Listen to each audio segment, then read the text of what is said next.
Okay, good morning everyone and welcome to the Herzliya Cultural Group for this morning's lecture. Please make sure that you keep muted during the lecture, and at the end there will be time for questions. If you have a question, please post it in the chat box which is at the bottom centre of your screens. Also, please note that this morning's lecture is being recorded. So I would now ask Philip to unmute himself and introduce this morning's lecture. Okay. Good morning, everybody, to this morning's lecture. Can I just remind you that next week's talk is going to be given by Dr. Jonathan Spire, an expert on the situation in Syria, where he's actually spent a lot of time himself. His experiences there are very well documented, especially in his books, particularly in Days of the Fall. And we welcome all of you on next week and welcome Jonathan. But today our speaker is Lyn Julius. Lyn is daughter of Jewish refugees from Iraq. Lyn was born in London. She's a journalist, a blogger, and a co-founder of Harif, the UK Association of Jews from the Middle East and North Africa. She talks very much, her subject is how 3,000 years of Jewish civilization in the Arab world has vanished really overnight. Her talk today is entitled The Jews of Morocco, Their History, Their Exodus and Their Present Day Situation. And she'll enlighten us on a subject which I feel many of us really don't have much knowledge. So Lyn, really we welcome you, the floor is yours, and we look forward to a very interesting talk. Thank you very much. Well, thank you very much indeed to the Herzliya Cultural Group for inviting me. Greetings from London, where we've just got back from Israel, and I'm glad to say we've imported some Israeli sunshine with us. Yes, as Philip mentioned, I'm quite active in raising awareness of the history and culture of Jews from the Middle East and North Africa. And 3 years ago, I did write a book called Uprooted, which hopefully you can see behind me. That's now in Norwegian, Portuguese, and is being translated into Arabic and is available on Amazon for anyone who's interested. Yes, the topic today is the history and exodus and the present state of Jewry in Morocco, the Jews of Morocco. And of course, Morocco's been very much in the news with the signing of the Abraham Accords between Israel and Morocco. And recently an Air Force plane from the Royal Moroccan Air Force did land in Israel for military exercises. And the latest news is that the foreign minister of Israel, Yair Lapid, is planning an official visit to Morocco, and he has invited his Moroccan counterpart to visit Israel.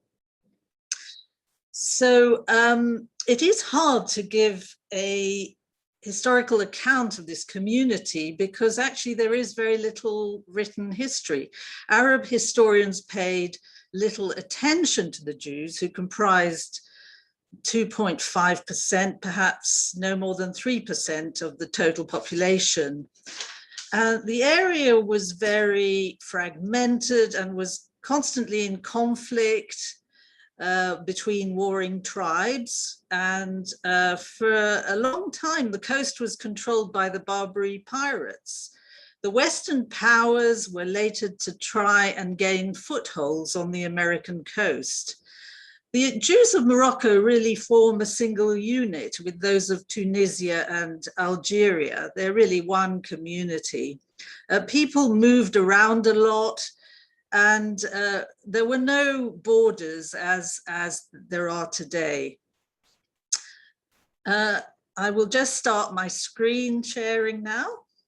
Just 1 second.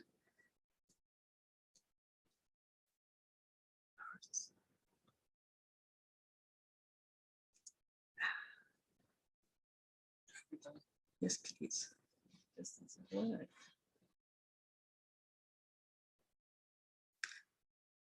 There we go.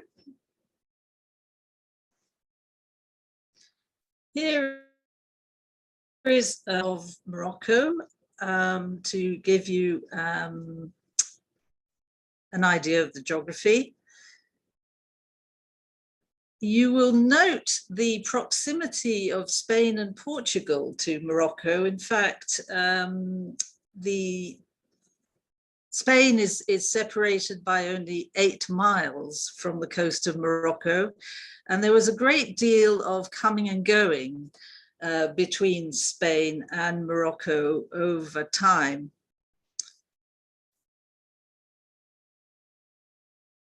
The oral history of the Jews of Morocco is quite unreliable, and we have to rely on unpublished written accounts. There were several histories written about the Jews of Morocco in the 20th century, but these were mostly in French. The geographical area is known as the Maghreb, which means west. You might come across Moroccan Jews who object quite strongly to being called Mizrahi, being lumped in with the rest of the community of Oriental Jews from the Muslim world, because in fact, Morocco is the most westerly point of Africa, and it is actually to the west of Portugal. So it is a misnomer to call Moroccan Jews Mizrahim. Now, the Jews of Morocco at their height probably numbered about 265,000. Today, they number no more than 2,000 or even 1,500, mostly living in Casablanca. But even so, it was the largest community in the Arab world.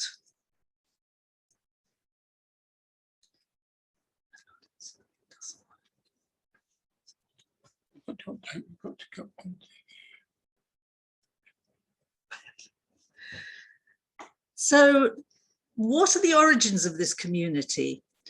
Well, it's a very ancient community, and Jews probably began settling in North Africa at the time of the Babylonian diaspora. But the main community goes back 2,000 years. And it is thought that Jews arrived with the Phoenicians who founded Carthage. When the Romans conquered Palestine, the Emperor Titus sent 12 boatloads of Jews to North Africa. It is thought about 30,000 Jews arrived. This is the Roman site of Volubilis near the town of Meknes. And here you will find ruins of a synagogue, oil lamps in the shape of menorahs, and even Jewish graves. And here is a Hebrew inscription on a tombstone at Volubilis. It says, Moruna, daughter of Rabbi Yehuda, may she rest in peace. It is thought that the main community was actually an extension of a very large community who settled in Egypt and migrated west. Now, the original population of Jews was known as the Toshavim, settlers, and they were later joined in the 15th century by the Megorashim, who are the exiles from the Spanish Inquisition. The Toshavim lived alongside Christians, pagans, and Amazigh, or Berbers, who were the indigenous population of North Africa. The Berbers adopted Christianity, but before that, Jews were under Roman rule. When Christianity became the official religion, Jews actually fared worse. The Arabs conquered Morocco in the 7th century. Most Berbers accepted Islam, and many Jews also converted to Islam. Now, there is something of a controversy over the origins of these Jews. How many people say that many Berbers converted to Judaism?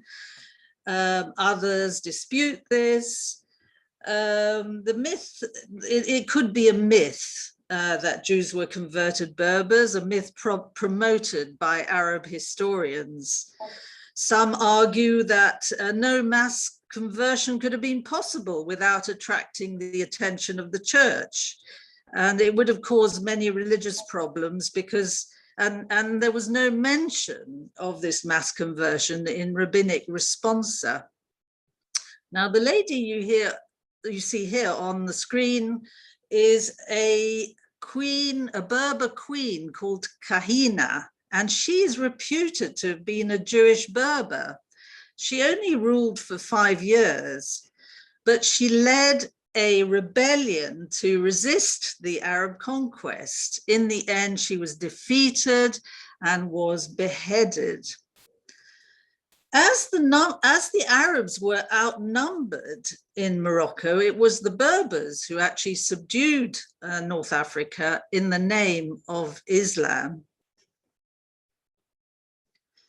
Babylon provided the intellectual leadership for the Sephardi Jewish world, and there was contact between the Maghreb and the Talmudic academies in Babylon.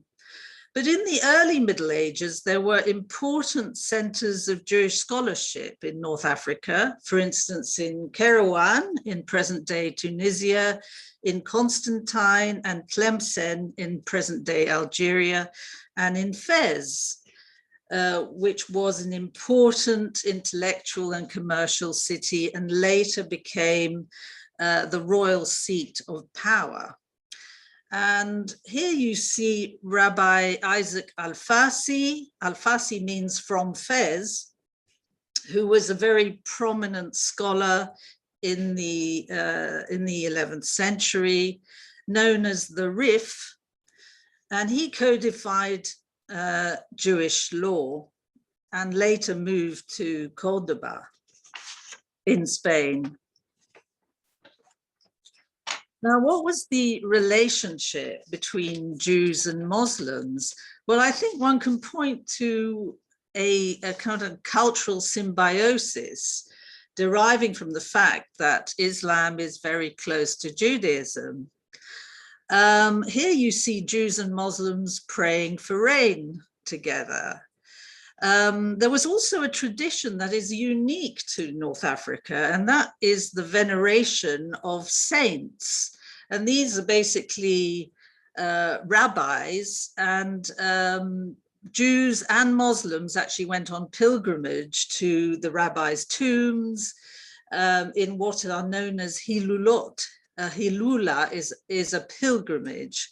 And you can see hilulot taking place in Israel as well, pilgrimages to the tombs of famous Moroccan rabbis. But this is actually a tradition that was never really accepted by mainstream Judaism, and some associate it with superstition and magic.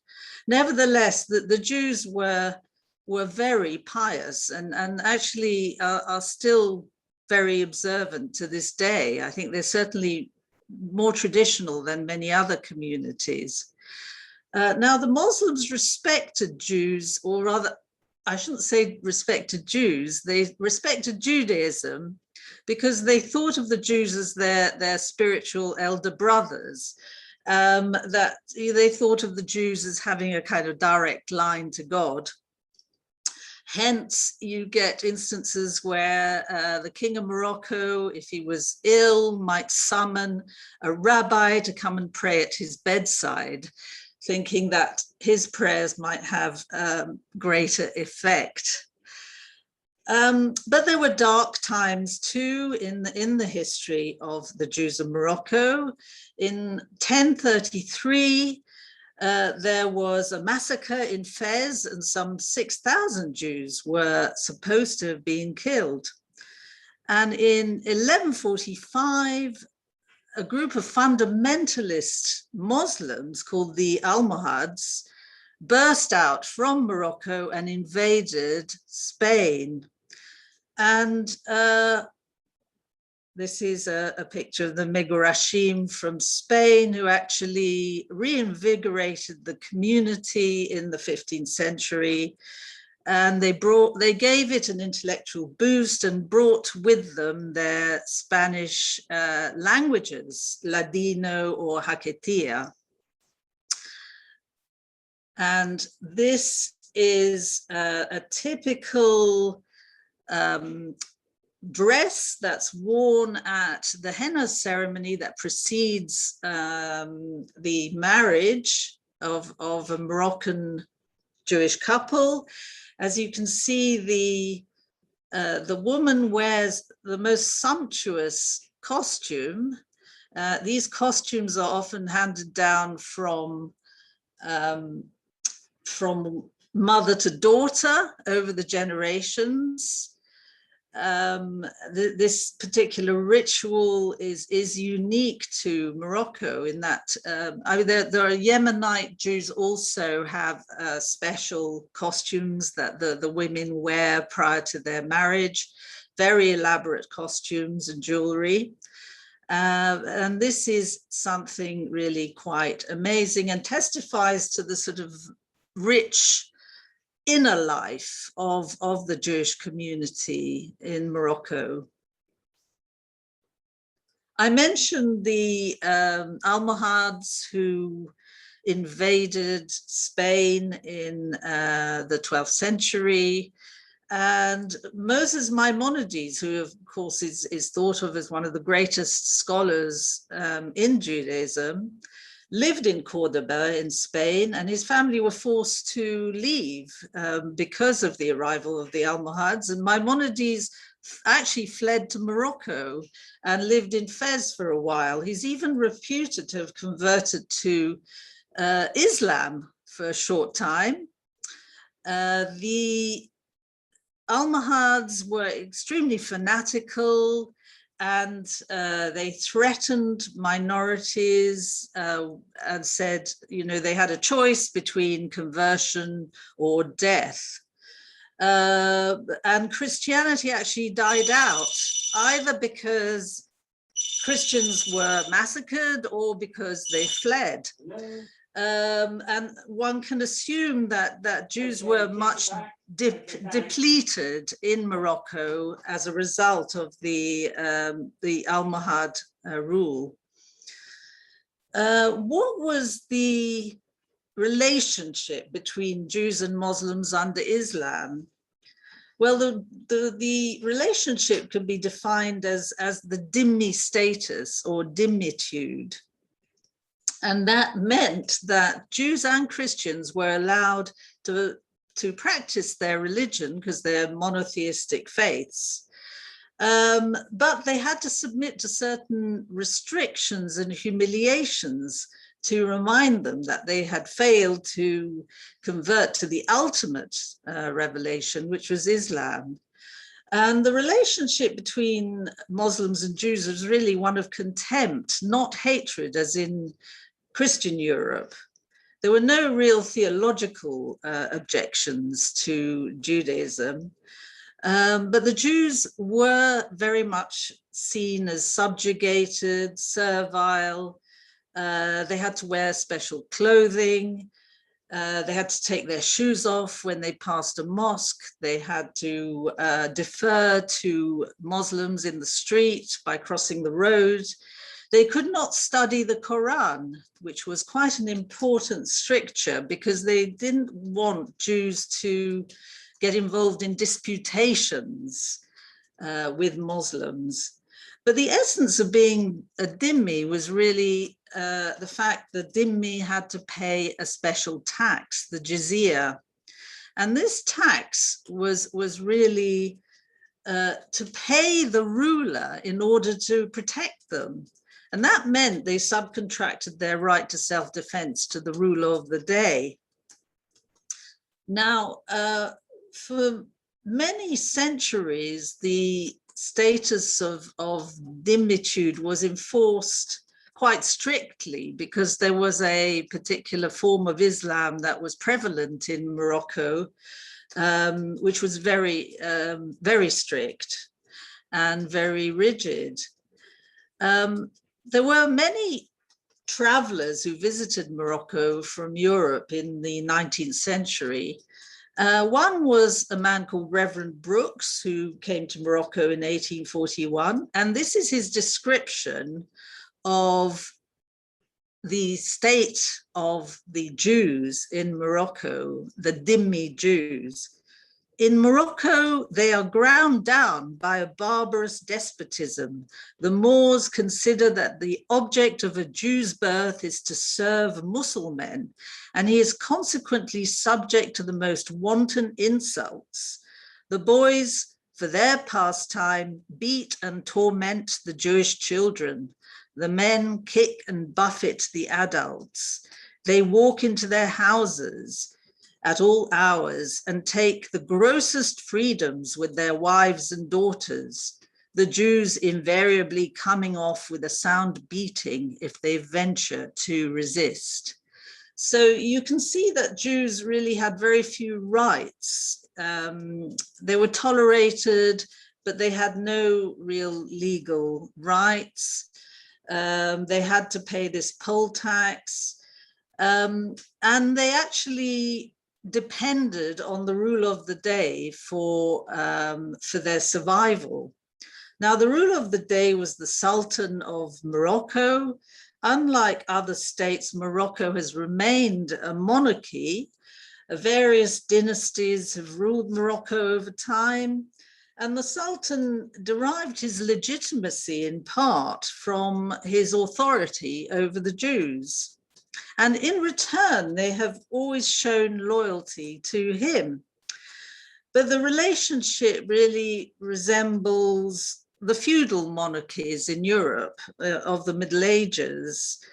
The Jews were really at the mercy of the Sultan. If the Sultan was good, the Jews could thrive and flourish. And if he was not so good, then obviously they fared badly. Now, in Fez, a mellah was established in 1438, and this is something that's quite unique to Morocco. The mellah was surrounded by a wall. There was only one entrance to the mellah, this fortified gate. And the reason for setting up this mellah was to protect the Jews. So the Jews could be confined to the Jewish quarter. Often the gate would be locked at night. And this is how the king protected the Jews. They were really his Jews. And he needed to protect them because they paid this important tax to him.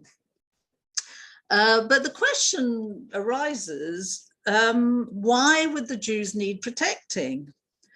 And the answer was, even in times of benevolent rulers, there were frequent raids for loot and pillage by the general population. And the Jews needed to be locked into their mellahs.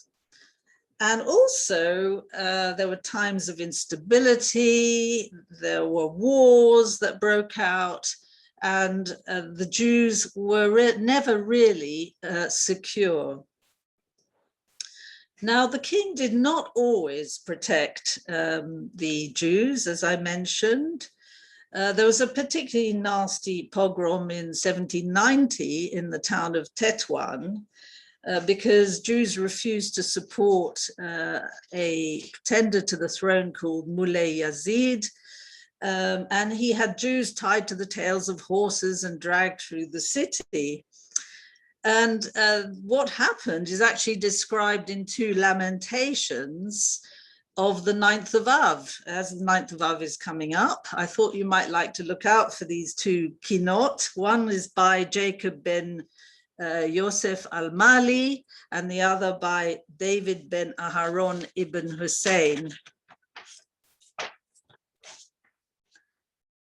And apart from the fact that the king would generally try and protect the Jews, there was a great deal of popular anti-Semitism. And there's an expression in the Moroccan Arabic language, which is Yehudi Hashak, which is basically saying, you're a Jew, but I don't mean to insult you by using this expression. So, the great deal of popular anti-Semitism, Jews were not actually terribly well regarded by the man in the street, although obviously there was a great deal of interaction in everyday life. But the colonial era actually ushered in a new phase in the history of the Jews of Morocco. To escape the insecurity of being dhimmis, many Jews sought security by acquiring foreign nationality. And this they could do in some of the northern Moroccan ports, and particularly in the largest port of Morocco called Mogador, which is present-day Essaouira. And here you see a list of the various consulates that were established in Mogador. You can see the German, the Portuguese, Brazilian, French, Italian, British, Dutch, Spanish, American, and Danish consulates were established. And this is because Mogador was really the gateway to trade between Europe, America, and the coast of Africa. Jews tried to seek the protection of these countries by becoming nationals. And on the right-hand side, you see a ketubah that belonged to obviously a couple who were involved with the American consulate in Mogador, and you see the stars and stripes at the bottom there. And this was quite common actually, to have the flags of the country that you were a protege of on your ketubah. So Mogador was a very international city in the 18th and 19th century, and there was a particular British influence there, so much so that one foreign visitor wanted to know if Mogador belonged to the Sultan or to Queen Victoria. And apparently it was a common sight for Moroccan Jewish men to strut the streets of the Kasbah in their top hats and fine Manchester suits.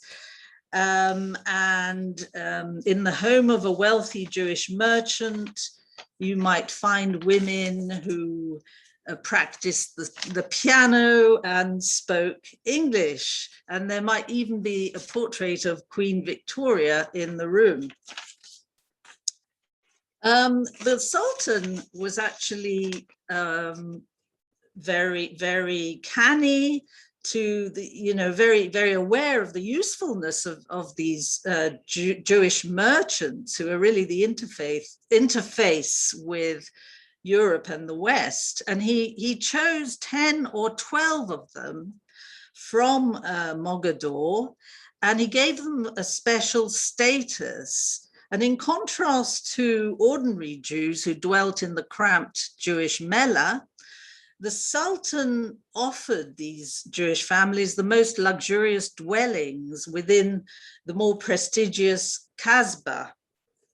And they not only became the leading merchants of the Sultan's court, but were entrusted with the role of mediation and diplomacy.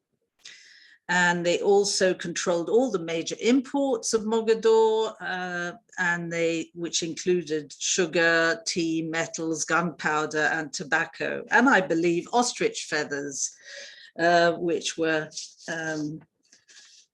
one of the local products. And here's a picture of the merchants in their top hats, looking very, very British. But of course, not all Jews managed to do as well as the merchant class in Mogador, and most remained desperately poor. But they're also very enterprising, and you find Moroccan Jews actually emigrated to South America and established communities in the Amazon. And they also emigrated to places like Cape Verde, which are islands in the Atlantic. And they tried to seek their fortune in these places. The Amazon, of course, went through a rubber boom in the early 19th century. And so Moses Montefiore went on mission to Morocco to actually help the great mass of poor Jews who had very few rights in Morocco. I think there was a Jew who was accused of killing a Spaniard, and so Moses went to plead his case and to also plead for greater equality for the Jews. And this was in 1860. But there were bad times, as I've mentioned. There were forced conversions. And this Jewess called Sol Hatchwell was actually beheaded in 1834 for refusing to convert to Islam. And her tomb can still be seen in the Fez Jewish cemetery. And in fact, it is a place of pilgrimage for Jews and Muslims, which I find quite interesting, because after all, she refused to convert to Islam. So this should really be perceived as a sort of defeat for Islam. But there you go. They do venerate her tomb. This is another dark time in the history of the Jews of Morocco. This was the massacre of Fez in 1912, in which 45 Jews died. Now, the Dhimmi state has actually endured in Morocco until 1912, which was the date when the French took over and set up their protectorate. The Dhimmi rules had been abrogated in the Ottoman Empire 70 years previously, but the Ottomans never actually controlled Morocco. And so the Jews were really in this sort of depressed state until the advent of the French. And only then did the process of emancipation begin. This happened as a result of the massacre, the Trittle massacre in Fez in 1912. The Jews' natural reaction was to take refuge in the Sultan's palace, because the Sultan was their traditional protector. And where in the Sultan's palace did they take refuge? They took refuge in the menagerie with the Sultan's royal beasts, with the lions and tigers. So here you see on the left the lions and tigers, and on the right the people. Now, the 19th century saw the foundation of a very influential institution, and that was the Alliance Israélite Universelle, which was a network of schools founded by a group of well-meaning French Jews who were enjoying the fruits of emancipation in Europe and wanted to help their brethren, mainly, but not exclusively, in Muslim countries. Now, until they set up these schools, the only education that Jews received was a religious education in the Talmud Torah. But the Alliance Israélite Universelle had an absolutely revolutionary impact on the Jewish community. In fact, girls were educated for the first time, and Jews were really prepared for modernity. They were taught maths and science and several languages, and a middle class began to emerge. Now, the very first school set up by the Alliance Israélite was actually in Morocco, in Tétouan, in 1862. And ultimately, there'd be over 80 schools in Morocco alone. This began a process of sort of French sort of introducing the Jews to French culture and language until they became quite acculturated. French Jews really moved away from religion a little bit and traditional and the majority culture, and they kind of became they became a little bit French, if you like. Well, actually, they were in a limbo situation. They were neither Arab nor were they truly French. And in fact, the French colonials never really extended French citizenship to Jews in Morocco, unlike in Algeria, where the Jews became full citizens. And so the Moroccan Jews were in a kind of limbo, what Daniel Sibony, the French psychiatrist, is described as entre deux, between two stools, if you like, neither one nor the other.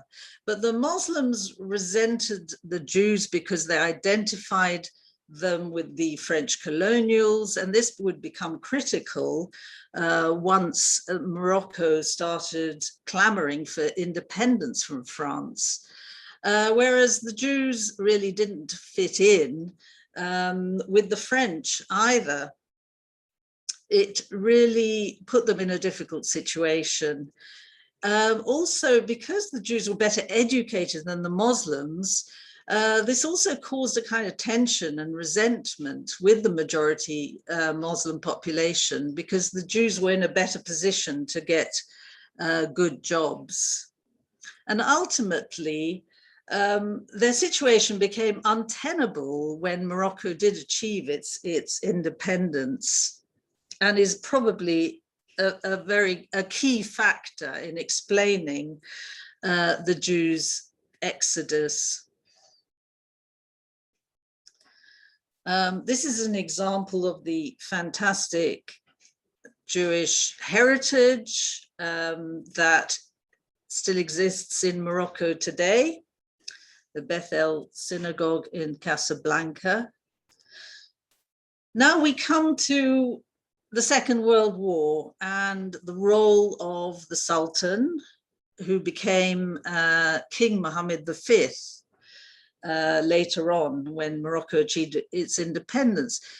There is a sort of myth that the king actually saved the Jews of Morocco from the Nazis, prevented their deportation, and even wore the Yellow Star. But historians now argue that this is a myth.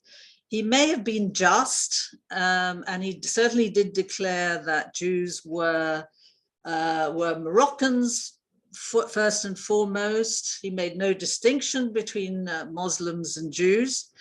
But in fact, deportation was never really on the cards. And the king was powerless. Real power lay in the hands of the Vichy government, who were the pro-Nazi French government that ruled Morocco from 1940 onwards. However, Jews were subject to the Statut des Juifs, which were the anti-Semitic laws introduced by the Vichy regime. They were excluded from public spaces. They were excluded from schools and the professions. and they were ushered back into the mellahs, or the traditional Jewish quarters, from the European sections of Moroccan cities. And these mellahs were unsanitary, disease-ridden, and overcrowded. There was a lawyer working in Morocco who worked to save refugees from Nazism. Those of you who saw the film Casablanca would know about Rick's Bar, where some of these refugees would have congregated. And Hélène Cazès Benatar facilitated the emigration of thousands of European refugees from Nazism, who would then catch the boat to the New World and to safety. Little known about Morocco during World War II is the existence of 30 labor and punishment camps. There were Jews in these camps, several hundred Jews, if not thousands of Jews, mainly European Jews, and an assortment of political prisoners and refugees and soldiers of the defeated French army. And these prisoners were made to build the Trans-Sahara Railway, which you see here on the border between Morocco and Algeria. Some of the punishment camps were absolutely horrible, and dozens must have died. We know of some Moroccan Jews of British nationality who were actually sent to these labor camps.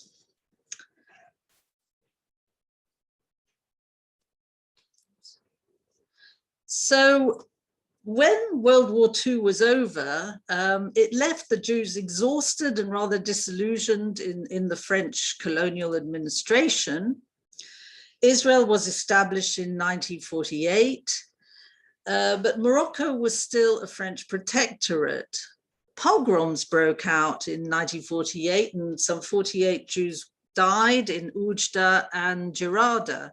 However, there were no state-sanctioned laws against Jews until Morocco joined the Arab League in 1958, and Zionism became a crime.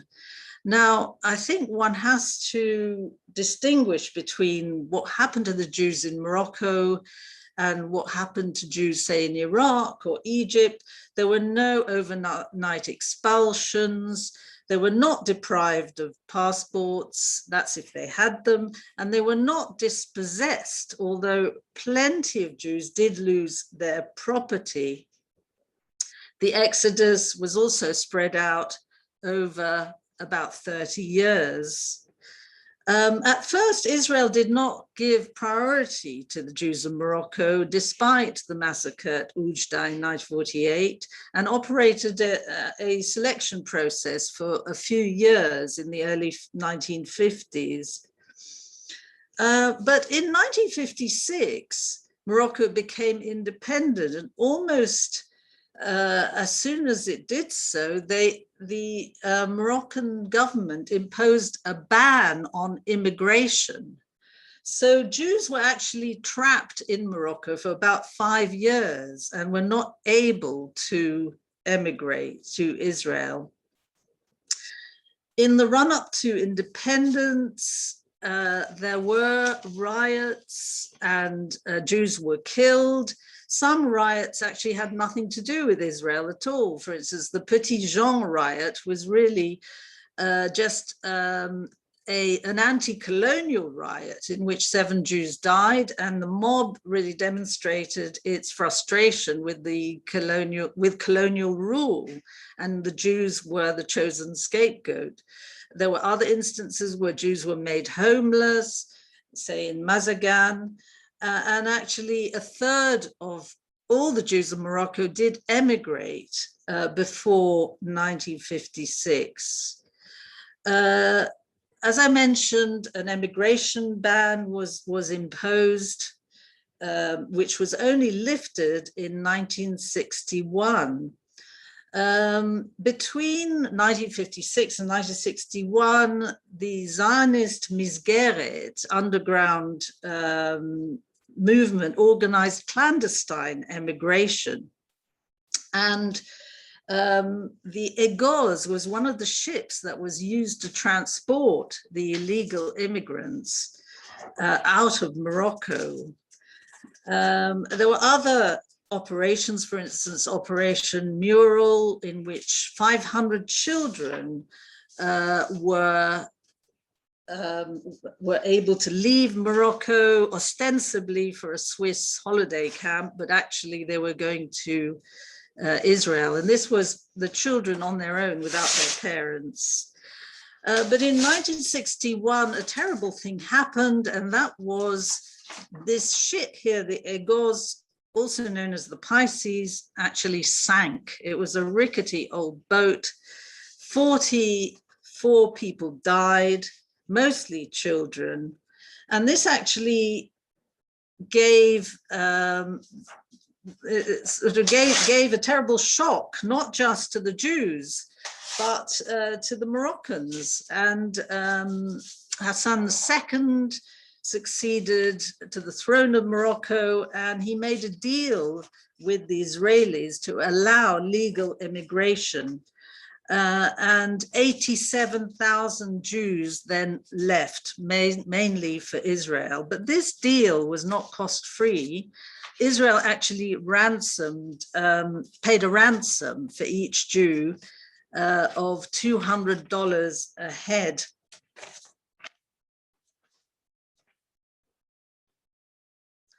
Right, so the situation today is a very interesting one. In 1970, a French author called Gilles Perrault wrote a book slagging off the King of Morocco for his human rights abuses. So the government decided that something had to be done quite urgently to improve the image of the Moroccan king. And so he took on this man here, who is André Azoulay, the advisor on royal affairs in Morocco. And André Azoulay has been working in Morocco for over 40 years, advising the King of Morocco. And he is the architect of a new strategy in foreign policy. Now, Morocco's main aim in foreign policy was to legitimize its claims over Western Sahara. And here you see Western Sahara here just below Morocco. Now, this was controlled by the Spanish, and the Spanish withdrew. Morocco started a movement called the Green March in 1975. Thousands of Moroccans marched on Western Sahara. The whole idea was to gain Western support for Moroccan claims on Western Sahara, especially American support. And how best to get American support for your foreign policy aims? To instrumentalize the Jews, because of course, as we know, the Jews control American foreign policy. And so André Azoulay has been pursuing this policy of gaining American support, Western support for Moroccan claims in Western Sahara. And of course, it all culminated in the Abraham Accords last November, when Morocco actually gained recognition, American recognition, for its control over Western Sahara as a quid pro quo for its peace deal with Israel. And there have been other moves to show how philo-Semitic Morocco is. For instance, the Moroccan government has restored countless synagogues, Jewish quarters, cemeteries, over 137 Jewish cemeteries. and has also organized, this is Morocco and Israel signed the Abraham Accords, and it's also organized several, sorry, just got over that. Sorry, Lawrence, can you go back into my share screen? Yeah. Sorry. Yeah. Sorry about that. I want to go back in the share screen. Sorry, just lost my, no. Yeah, just that. Can you just like there? It's back a bit. Okay. Oops. Oh.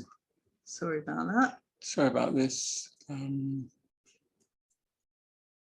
Yeah. Back one. One more. Yeah, okay, and Herzliya has really been the moving force behind cultural exchange between Israel and Morocco. And here you see a visit by the Andalusian Orchestra of Ashdod to Morocco quite recently. Now, all this has been aims to bolster Morocco's image. Of course, it's very good for tourism, which is the second biggest currency earner in Morocco.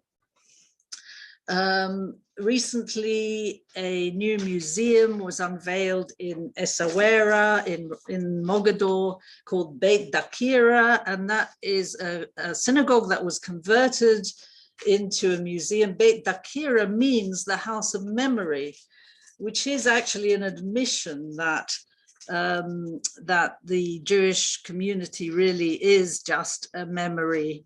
Unfortunately, there are only 3 native Jews living in Essaouira today, although several Jews have got homes, holiday homes in the city. Now, there is a bit of ambivalence over why Jews left Morocco. A lot of Jews do say that they had it very good in Morocco and that they were not forced out by persecution. But I would say that there's a paradox here, because you've got 2 types of Jews who were poor, who lived in mixed areas in Moroccan cities, and then you've got those Jews who often are the descendants of these court Jews and merchants who lived in their own kind of rarefied bubbles, kind of isolated from the power of the mob. And so those 2 sorts of Jews will give you very different accounts of what life was like in Morocco. Also, I think a lot of Jews in Israel today, and of course the vast majority of Jews from Morocco did end up in Israel. It's a matter of pride for them to say they came as Zionists. I'll give you one example. The owner of a large and prosperous factory in Marrakesh, Mordechai, abandoned his business, house and motherland to come to Israel with nothing, but he said he came as a Zionist. His daughter Rachel was diagnosed with a rare disease and was refused treatment and eventually became blind. Yet Mordechai told his Israeli-born children and grandchildren that his motive was Zionist. So I think there is this element that nobody really wants to admit that they left because they had to. Morocco, you know, we should give credit to the king and what he's done to preserve Jewish heritage and to make life as safe as possible for the remnant Jewish community. But we have to bear in mind 2 things. One is there were several attempts to depose the king, especially in the 1970s. And also the biggest party in the Moroccan parliament is the Justice and Development Party, which is an Islamist party. And guess who came to visit just after the recent war with Gaza, between Israel and Gaza? It was Hamas leader Ismail Haniyeh, who was actually hosted by the king at a dinner. So I would just say that Morocco, let's bear in mind, no matter how philo-Semitic the king has been, and no matter how wonderful the Abraham Accords are, we should bear in mind that Morocco is not a real democracy, and that it's possible that there is no future for the Jewish community there. And on that note, a rather pessimistic note, I will end. Very happy to answer questions. Thank you very much. Thank you so much for that. Fascinating. We forgive you the odd technical glitch. Yeah, sorry about that. Yeah, we have a few questions, and one, would you like to mention something about Operation Yachin in the 1960s?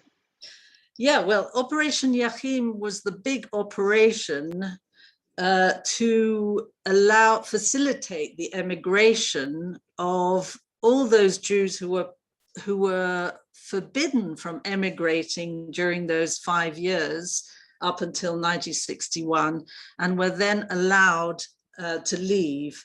And as I mentioned, hard cash was paid for each Jew to leave. They left mainly by boat to Marseille in France. There was a sort of brief stopover, and then they continued on their journey to Israel. And the vast majority of these Jews did end up in Israel. Can't hear you. Sorry. Sorry, Werner has asked, how come your book was translated into Norwegian? Yes, it is very strange because Norway actually does not have a Jewish community to speak of, but it has quite an influential group of pro-Israel Christians. And there is an organization called MIF, which stands for Me Israel for Fred, with Israel for Peace. And every year they translate a book from English, and they chose my book a couple of years ago, and that's how it happened. Oh, that's quite interesting. Somebody else has asked, what do you know about the Jews in Tangier, especially during World War II? I think you did cover that partly.